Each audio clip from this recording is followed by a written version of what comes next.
And welcome back, everyone, here to Bronx Talks. Today, me and Christian decided we're going to go live. We're going to talk about the Yankees, give you the state of the Yankees, talk about everything that's going on. Over the weekend, the Yankees played the Pirates. They took two out of three and then lost the final game in extra innings. They had some opportunities against the Pirates. They couldn't score in the top of the 10th. They couldn't score in the top of the 11th with the ghost runner rule. And then Tommy Pham walks the Yankees off. And then today, Christian, the Yankees come into Detroit. The games got moved up because there's a lot of bad weather in Detroit. So the Yankees played at 3:10. And Christian, it was just a lousy game. There was really nothing fun about it. It was snowing. It was 38 degrees. I felt cold watching the game. Everyone was wearing like a ski mask. We saw Aaron Judge in it. Like I looked freezing watching the game, and the Yankees bats were cold as well. Couldn't really get anything going offensively against Casey Mize. They scored one run on a Judge RBI single. The other run was on an error. And Carlos Rodon just did not have a good start. Like his last start against Arizona, he went the distance. He gave the Yankees length, gave them 6 innings, but he gave up 5 runs. And, he walked a few batters. He just didn't look that sharp. And early on in the game, he did look sharp. He was striking out a ton of batters. I think he had 8 strikeouts on the day. So he had the strikeout stuff. But look, couple walks to, 8, 9 batter, and then boom, home run, 3-run shot. And it kind of seems to be sort of the trend a little bit with Carlos Rodon, where it's that like one big inning or it's the walks that are killing him. I really think it comes down to the walks. I think he puts a lot of guys on base, and then look, that one bad pitch with a really good swing leaves the ballpark. That's a few runs on the board. Um, there was some positives, like he had the strikeout stuff. And just like his last start, he gave the Yankees length, but, 4 or 5 runs to start, the Yankees can't have that. Yeah. It's too many walks. I know Flaherty, or not John Flaherty on the broadcast said that he only threw two bad pitches, or Yeah. Jack Flaherty. John Flaherty, Yeah, I don't know Flash. why I have Cardinals Jack Flaherty stuck in my head. He said he threw two bad pitches all game. I don't really agree with that. I mean, anytime you walk three batters, you're not doing something right. Uh, his velo didn't look great. I know it's cold. I don't know. Rodon's an interesting one because, like, we want him to be good so bad, and it's never like he's been terrible, but we just we expected so much more from this guy when we signed him. So, he's had 3 starts. We're not beating him up yet, but he's gonna have to pick it up and just give the Yankees more. It's plain simple. Yeah, I totally agree with you. Like we said before, he's given the Yankees length, and the Yankees bullpen was really taxed from the Pirates series, especially with the game going into extra innings. They needed length. He gave them 6 innings, but look, he didn't have it. I mean, 5 runs is not going to do it when you're going up against a really good pitcher like Casey Mize, who has yet to. He allowed 1 run today, but he didn't allow a run in his last start. You have to do better than that. And look, we're not beating up Carlos Rodon. I thought he pitched very well on opening day. I thought he gave the Yankees exactly what they needed. But, we're starting to see back-to-back starts. We see the same trend continue. Like, he went 6 innings. If you're watching the whole game at length and you're watching him pitch, there's a lot of moments where, like, yeah, like, he looks unhittable. He settled down. I think against Arizona, there was a stretch he retired like 10 batters in a row. We're like, yeah, that's good, but like we can't have the big innings. We can't be allowed, Yeah. 4 or 5 runs a start. I mean, he has a 5.19 ERA this season. So look, it's 3 starts.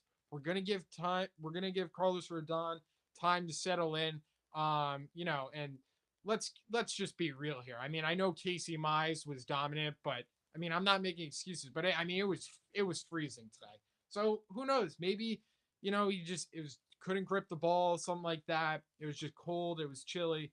But yeah, Carlos Rodon is going to need to step it up for the Yankees because look, they have Will Warren, Carlos Carrasco. We don't totally know what we're going to get out of them when they step on the mound so far this season. And Marcus Stroman, in his two starts that he's made with the Yankees, hasn't been able to give them much length yet either.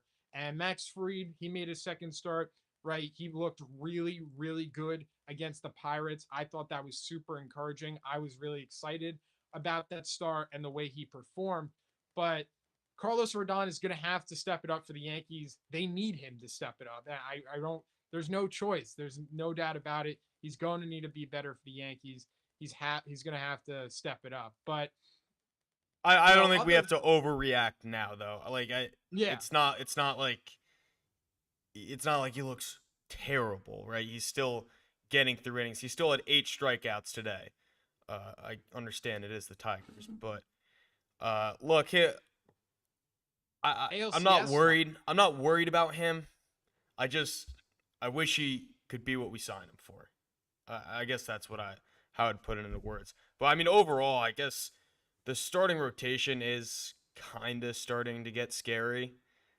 Like we Mm-hmm. really, really, really need Clark back. I know Heal's pretty far out, but there is one or two guys you feel comfortable with in the rotation right now, if I'm not mistaken. I mean, I mean, I Max mean, Fried. Max Fried, I feel comfortable with. Um, you know, I want to say Carlos Rodon, but at this point in the season, I can't say that. I feel like Max Fried's like he's the guy for the Yankees right now. I mean, Cole went down, and he stepped up. It's next man up, and Max Fried is going to be looked at it as that guy. And Jack Curry, after Max Fried's start on Friday, was like he said some things like this is the Yankees ace now. Like this is the guy. And if that's unfair, like whatever, but Max Fried is the guy. He is the Yankees ace, and the Yankees are going to rely on him. I thought he pitched really well in his last start. I feel comfortable with him, but yeah, I mean there is a lot of questions in the rotation. It's going to be interesting to see what the Yankees do when Clark Schmidt comes back. We have Will Warren and Carlos Carrasco. And Christian, honestly, I think it's a coin flip of who's going to stay in the rotation. And Carlos Carrasco starting tomorrow for the Yankees. He's going to be going up against Tariq Skubal. And if you're just sitting there like, oh, like, just another game in April, like whatever, no, not really interested in Carlos Carrasco starting, put your eyes on that game because tomorrow is going to be really, really important in the next week or so to see if Carlos Carrasco is still in the rotation. I think, Christian, if I had to choose, and I'll ask you in a second, if I had to choose, I think I'm leaning towards Will Warren. If Carlos Carrasco has a really good start tomorrow for the Yankees, I think, you never know. Maybe I'll lean more Carrasco. But I think Will Warren, he's younger. I think you give him some run as a starter, see what you can get. And Carlos Carrasco already pitched out of the bullpen this season. I think he pitched 3 innings out of the bullpen, maybe 2 innings against the Milwaukee Brewers. Yeah. So he's already pitched out of the bullpen. And look, the Yankees bullpen has been used a lot this season. Having a guy like Carlos Carrasco who could come in long relief, eat some innings early on in the season, there's no problem with that. That would be very beneficial for the Yankees. But you could say the same thing about Will Warren. Will Warren does have experience pitching out of the bullpen, but I just think like he gave up only 1 hit to Arizona. Like I just feel like Will Warren has like a higher ceiling than Carlos Carrasco at this point in time. But who knows? Carlos Carrasco goes out tomorrow and shoves, it's a whole different conversation. But what do you think between Carrasco and Will Warren when Clark Schmidt comes back?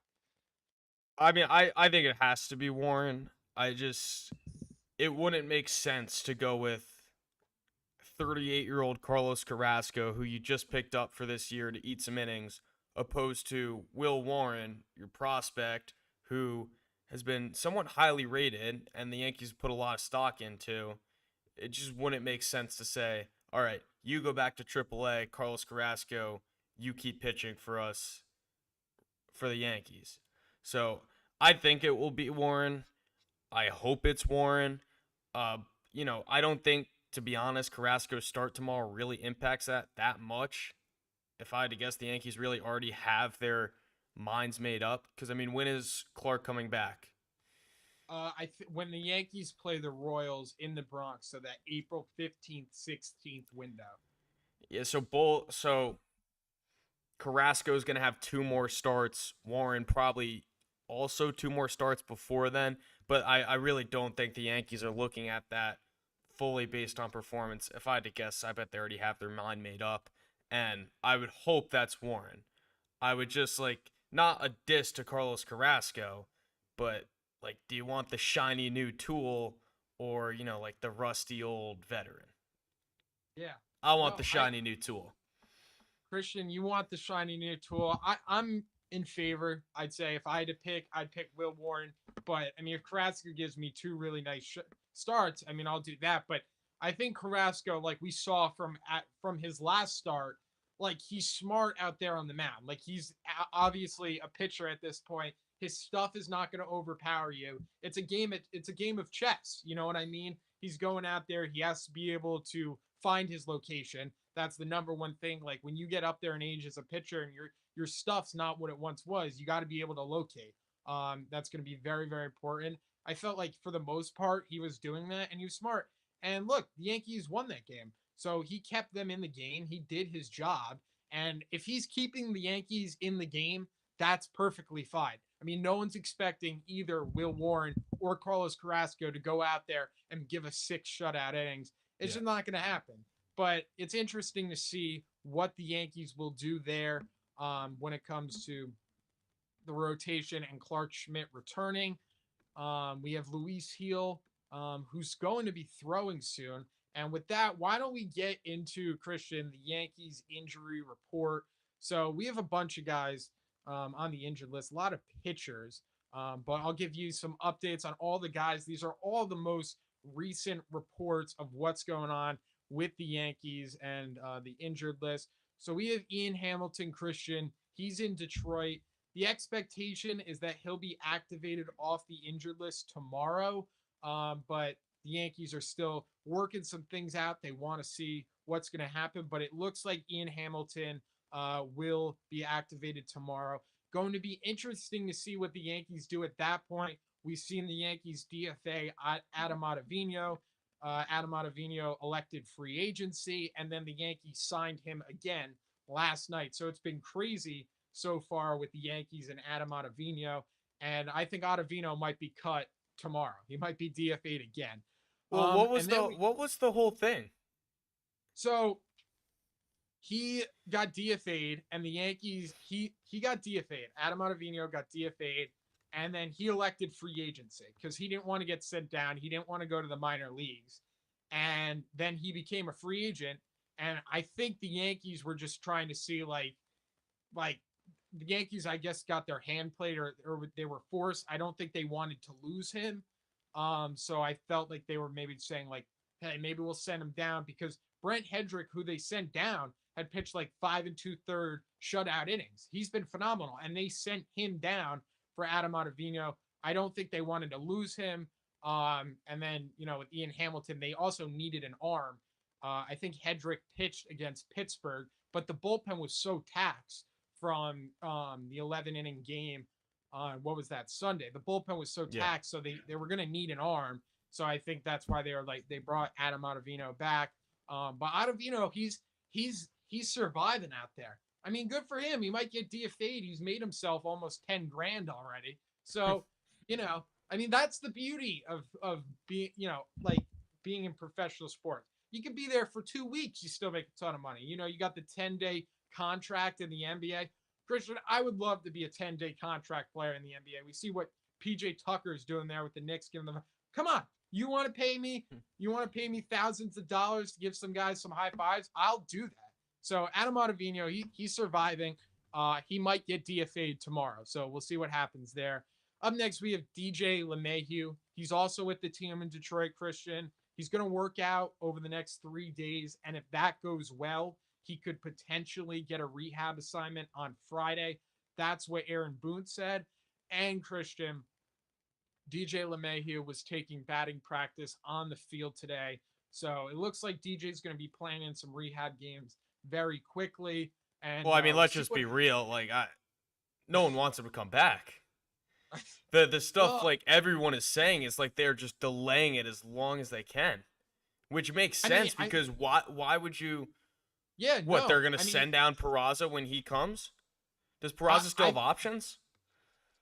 No, Peraz is out of options. So the Yankees can't send him down. I think they'd probably just bite the bullet on Pablo Reyes. And you can't send Peraza down because Pablo Reyes hasn't hit. And, Pablo Reyes had a great spring training and Peraza did it. And Christian, we made that video. We were like, is this the Yep. end of Oswald Peraza? I thought it was going to be the end. You thought it. Everyone else was saying it, but Oswald Peraza is here.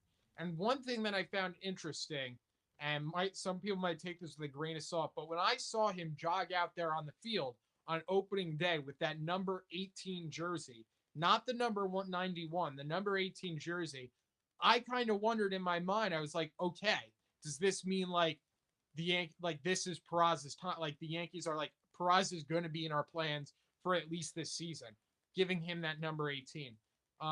So I found that very interesting because I guess Peraza could have changed his number last season, the year before. I don't know. I found that interesting. And Pablo Reyes just hasn't hit, and Oswald Peraza has. And we see now over the last couple days, Boone is starting to give Peraza those opportunities and not Pablo Reyes. And I got to be honest with you, Christian, give Oswald Peraza credit because he's playing really, really well right now. So he's only had a handful of at bats. I think maybe 10 at bats on the year, but he's looked really good. And he had that big hit yesterday. The Yankees don't tie that game without Peraza's double. There was two outs. Yankees were down their final strike. Peraza gets that double and then paved the way for Trent Grisham. So Peraza's been good so far. Give him his flowers. I think that will happen. But look, the Yankees are paying DJ a lot of money. If if they could get any production out of DJ, they're gonna do it. If DJ could hand Aaron Judge a Gatorade in the dugout, they're gonna do that because they're paying this guy a lot of money and they're going to try to get production out of him. Maybe they're delaying it. Who knows? They might very well try to, but that's just the reality. They're gonna try to. Which is Um, stupid. He's yeah, done. yeah, I mean, just look at the steady decline of his past 3 seasons, and yeah, last no, year reaching an all-time low. I understand you can't just totally write this guy off, but I think it should really be Peraza, DJ, Cabrera splitting time at third really until the deadline, and then you're getting an actual third baseman because right now they don't have one. I think Cabrera is I not your think third baseman. I think that might be in the Yankees' plans. I mean, 2023 they didn't have a left fielder. I mean, I'm not like I'd have to see like what kind of production I'm getting till the All-Star break. Like if I'm actually getting production at the third base position, maybe I'd be more inclined to go out there and get a starting pitcher. But I don't know. I mean, third base is going to be a position I would see the Yankees being interested in all year up until the trade deadline. I still think they're in the mix for a potentially another right-handed bat, at least someone that could come off the bench. We saw the Yankees sign that guy from Houston. I forget Cooper Hamill. I don't know if I'm saying his name correctly. I think that was his name, but he's a utility player, 30 years old, and he's in AAA. So they need another right-handed bat. Who knows? Maybe they'll do something at third base. Pablo Reyes is kind of the odd man out right now. So if anyone were to go, I'd expect it to Yeah, be yeah, him. yeah. Um, Um, but but Cooper yeah, Hamill wouldn't, or Hamel, Hummel, yeah, Hamill. I'm not sure exactly what his. and he's from the Astros. Yeah, he's from the Astros. The Yankees picked him up on Friday, and he went to AAA. And yeah, he went to AAA. So he's on the league minute. He's on the league minimum too. So um, he could potentially be a name that gets called up at some point, right? But I'm not sure. I'm not sure. It's still really early, but Yeah. Pablo Reyes is the odd man out. If DJ was returning tomorrow, I'd say Pablo Reyes is not with the Yankees. Up next, we have Tyler Matzik. Began a rehab assignment on Sunday with Single A Tampa. He tossed 17. He threw 17 pitches in 1 inning of work. And if he progresses and he continues to progress, he could be an option for the Yankees at the end of the month. So they might look to activate him, end of April, which would be good because he looks solid in spring training.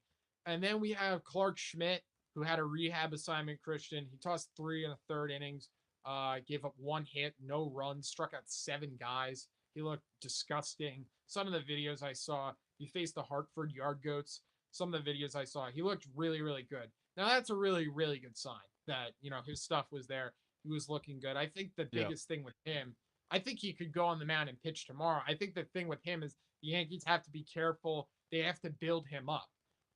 They have to build him up. They got to be careful with him the whole year because he does get injured a lot, and the Yankees are really going to need his arm because when he's on the mound, he performs. So they're going to need his arm. So they got to be careful. Got to build him up the right way. But that will definitely be an upgrade for the Yankees. And then Luis Heel is 7 to 10 days away from playing catch, but that was from a few days ago. So he's probably like 3 or 4 days. I heard some rumors today that Luis Heel could potentially start throwing this Monday. So look, Yankees get Luis Heel back, June. That'd be perfect.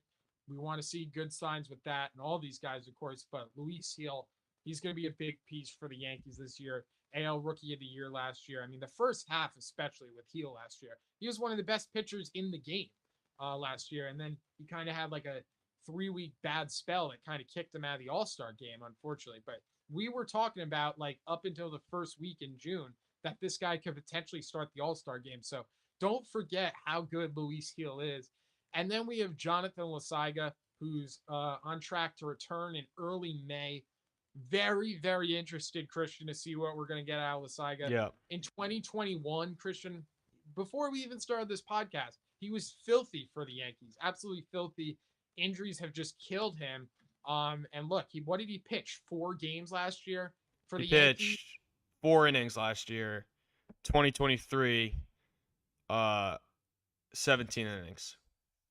So Wow. he hasn't pitched really since 2022, where he pitched 48 innings.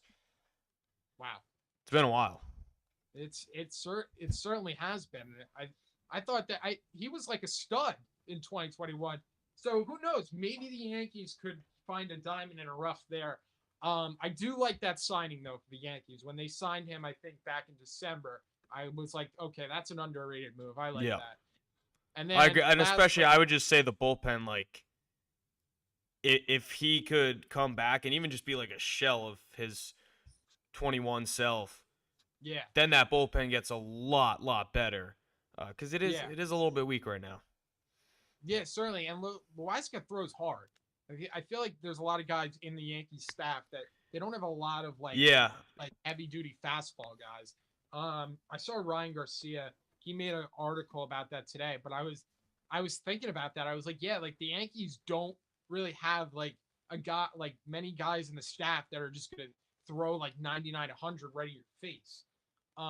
They have a lot of crafty, more of specialty pitchers that throw some disgusting pitches like Luke Weaver, Devin Williams, but don't have a lot of high velo. Here it is, hit it, guys.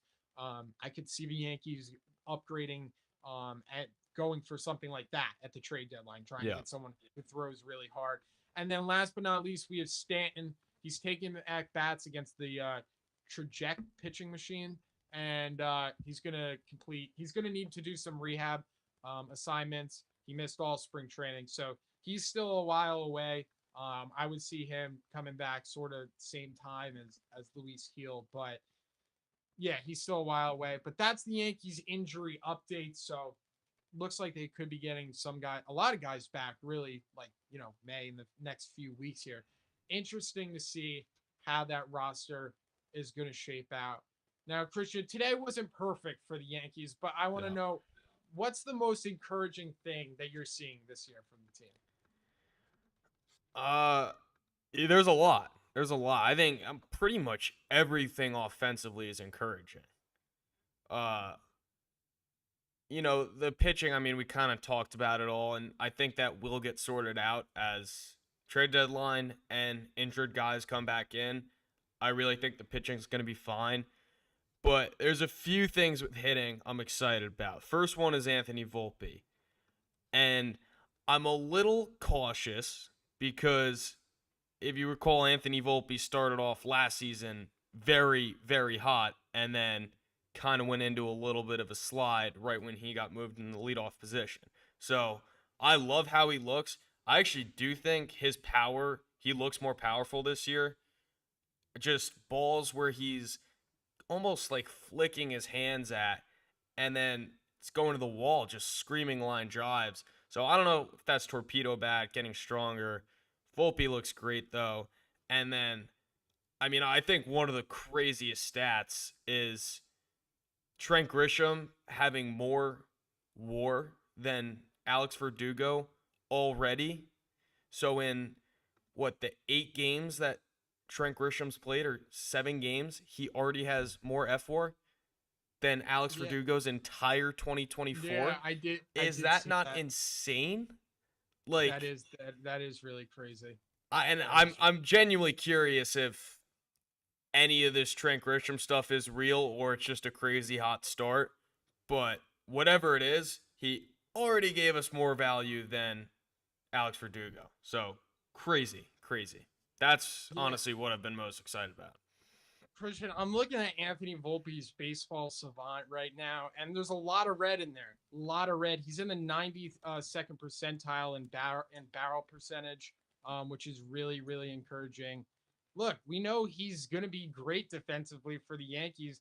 The question is just, with his bat, like, is he going to be, is he going to be more productive? Because the first year, you couldn't hit for average. He had some power, and then it flip flopped. Last year, he really didn't have much power, and his average went up. But I don't think it's to the point where the Yankees were like head over heels. Like, I think there's more to that. I think there's more in Anthony Volpe, and you got to be really excited from what you're seeing right now because he's only 23 years old. He's only 23 years old and third year in the league. Maybe this is the year he's hitting his stride. He's finding his groove. And if he does that, the Yankees unlocked a big time player and something they should be really excited about for this Yeah. season because it almost feels like they would gain such a big offensive player, like a whole new player on their roster, someone who's going to be a really, really, really good hitter. He's well above average this season, and if he's giving you that type of glove, that the glove that he provides, that type of defense with the Yankees, you got to be ecstatic with that. And the Yankees are gonna. I said this in our last video, I think, but the Yankees are gonna have to get ready to open their checkbook if Anthony Yes. Volpe has a really, really good offensive season, because you're getting a really good offensive player then, and you're getting a really good defensive player then, and he's only 23 years old. Honestly, though, I mean, some of these contracts that these players are getting, that we saw Vlad Guerrero sign, was it 14 years, $500 million? It's disgusting. I could see this ruining the sport. I'm not Yeah. gonna lie to you. It's actually getting the point very quickly where I can see this ruining the sport. These contracts are getting disgusting, disgusting amounts of money. We saw Shohei's like 700 million. Juan Soto, biggest contract in the history of sports. They're getting really, really gross, and that's why we see so many of these teams buying out of their rookie contract. Lawrence Butler, guy from the Red Sox, like all these teams are locking these guys up because they're like, we can't pay that. And the Yankees don't typically do that because they Well, have the money. yeah, I would say it's also really scary, the thought of Brian Cashman handling and Yeah, dealing with giving out contract extensions to Volpe, Wells, all those young guys.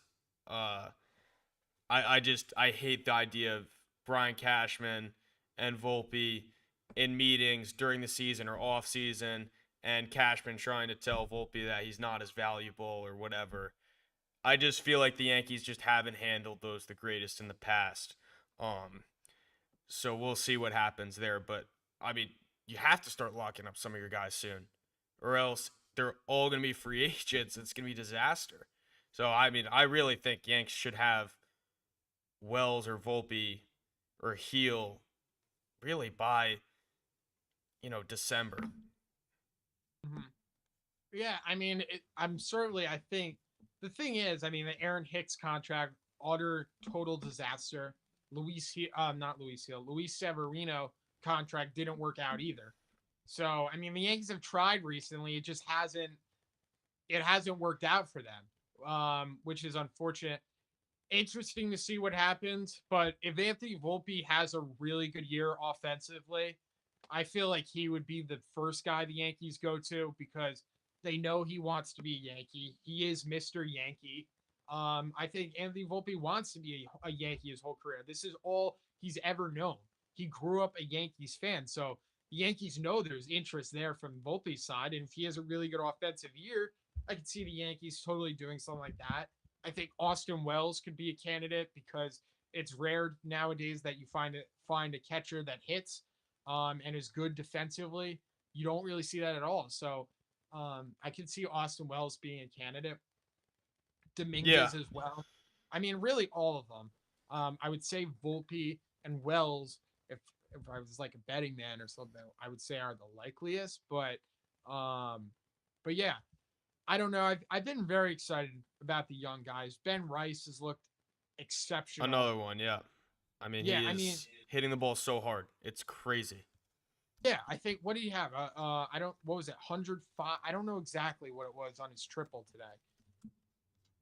I think he's topped out the season at like 110 I think it was 111 actually. He topped or out. 111. Yeah, whatever, something around there. Um, Let's check oh real my quick. God, take a look at his baseball reference page. Oh That my is god, something. we're gonna have to post a graphic. The 100th percentile in hard hit percentage. Oh my god, that is pretty impressive. 98 percentile in average exit velocity. Barrel percentage is at 99. Let's see. His I mean max that exit velocity is 111.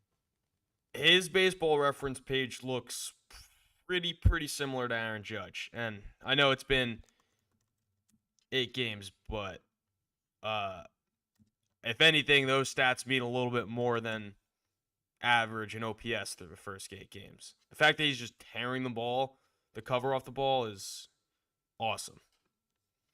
Yeah, he looks really good.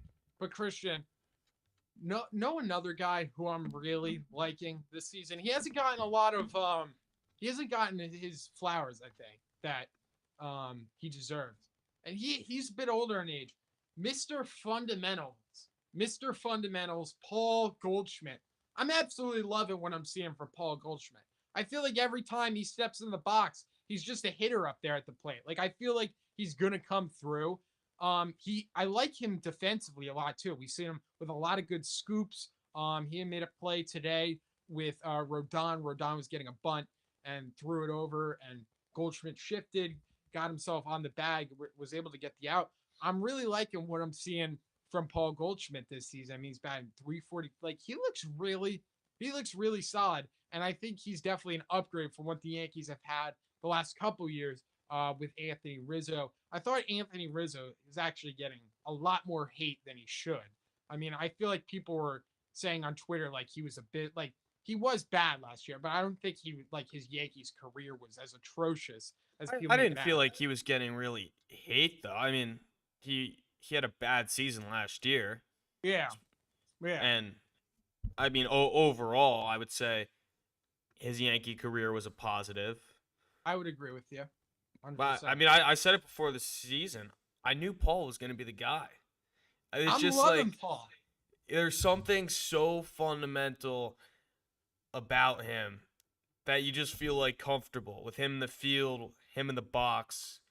Obviously helps that he's a veteran and something, however many All-Star appearances. I feel like Aaron Judge is going to be like him when he's his age. Really think Obviously, so? yeah. I think the stats go down a little bit. Uh, the power goes down a little bit. Obviously, Judge is probably gonna be hitting more homers than Goldschmidt when they're the same age. I don't know. I just fundamental. You're comfortable, calming presence in the lineup. I don't know. I love it.